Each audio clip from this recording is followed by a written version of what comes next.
Hey, man, you tired of your vocals being all dry? You trying to wet them up a little bit? You trying to add that splat?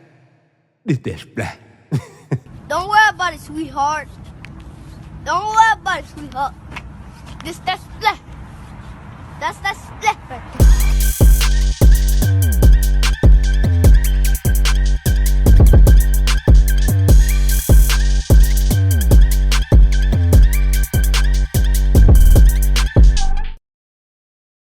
What's up, YouTube? Welcome back to another Wavy Way tip of the day. And today, I'm going to have a quick tip for y'all all about how to set up your time-based effects in Studio One. Now, using time-based effects is super important if you want to add an environment by adding some reverb to the mix, or even add some effects like delays and flangers. All time-based effects, including reverbs, delays, flangers, chorus effects, those should all be set up using a send and return for the best possible outcome on those.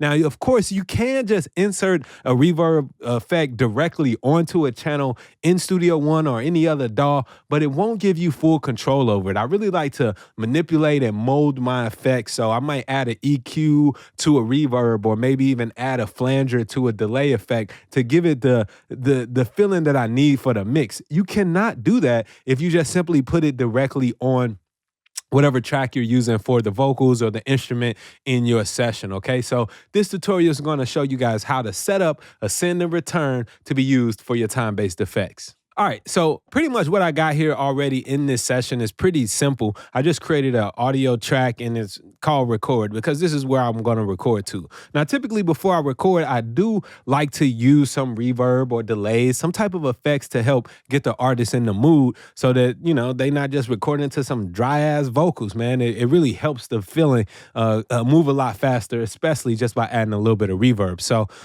yeah, simply put, here's how we do that. If your mix section is not showing in your window here, go ahead and to the bottom right corner and click on mix. And this is pretty much how we're going to do it. I've already recorded and enabled this track, but no need to worry there. What I'm going to do is go ahead and click on the sends.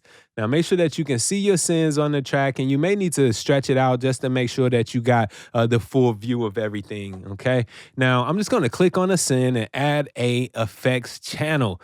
This is going to be the fastest way. Now, let's go ahead and rename this new track that appears. We're going to name this Reverb. And then we're going to go ahead and insert the effects that we want to use. So I'm going to put on my handy dandy goggles here. My edit windows is what one of my students used to call these. But on the inserts of the reverb track, this is where I actually want to insert my reverb effect, not over here on my vocal track. I want to keep my vocals, the whole sound of the vocals, while adding some of the effects. Now, some processes like compression and EQ, you do want to add directly to the track itself. But for time-based effects like delays and reverbs and flangers and choruses, it's best practice to add those as a send and return so that they're not affecting the entire signal and you have greater control over their manipulation. All right, so on my reverb track, I'm just going to go ahead and click plus, and let's go ahead and add a reverb. We can use any reverb, but let's just go with a stock reverb here. We're going to go to PreSonus folder and room reverb. Cool, let's go with that.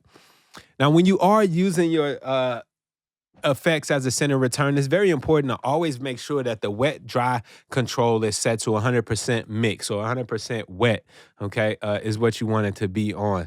Now, in Studio One, if we see here, if I unmute this track, let's see, we probably will get some signal right away because Studio One defaults to setting a send level. Now, right here, you can just go ahead and click to change what that send level will be, right? If you want a little bit of reverb, you just back it off. If you want a lot, you can turn it up. And this reverb actually sounds pretty good. I really like how that reverb is sounding, man. So some stuff that I was telling y'all before. So what I would typically do on my reverb is go ahead and add another effect after it, like an EQ. So let's see. Pro Q. Cool. All right, so on this EQ, what I'll do is go ahead and, you know what, let's record something so that we can see what this sounds like without having to have it record enabled. I'm going to record here. Yo, this is a test of using Reverb in Studio One. Ha ha. All right, cool. So now let's go ahead and take that off. Let's listen to what we got.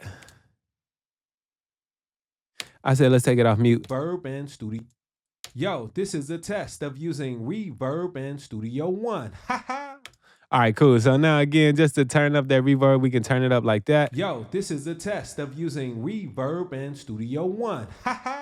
Maybe make that tail a little longer. Yo, this is a test of using Reverb and Studio One. Wow. I like that reverb sound. All right, cool. So what I want to do now, because there is a lot of low frequencies coming and resonating from that reverb, is that I'm going to go ahead and go to this EQ. All right, cool. So on this EQ, here's the filter section right here. So I can probably just roll this off. Let's just go ahead and roll it off till it feels good. Yo, this is a test of using Reverb and Studio One. So up to about 1K, and I'm gonna tighten up this Q a little bit. Oh, not that one. Well, I'm gonna make it 24 dB octave. That's the control, wrong control. Yo, this is a test of using Reverb and Studio One.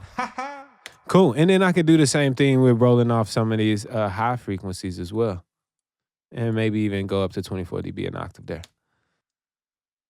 Yo, this is a test of using Reverb and Studio One.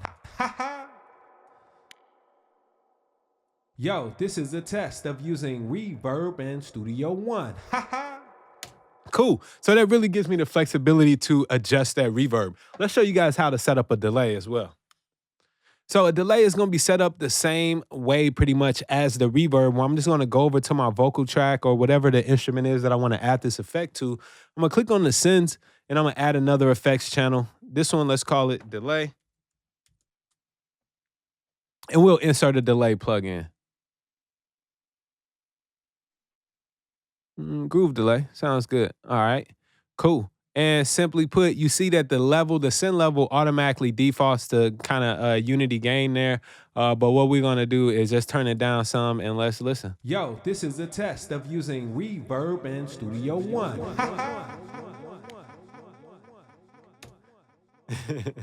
And again, this gives me greater flexibility because I can then go in and add any kind of effects, like maybe a phaser to that delay and really manipulate it how I want to. Yo, this is a test of using Reverb and Studio One.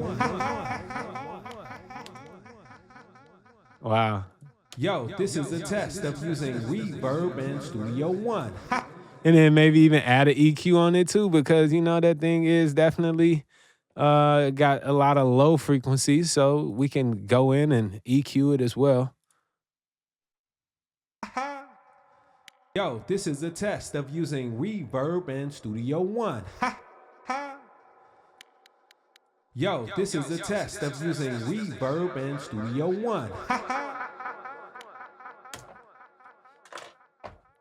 All right, so now you guys see how setting up your time-based effects appropriately by using a send and return will really help you to be able to manipulate and get the most out of those effects in your mix.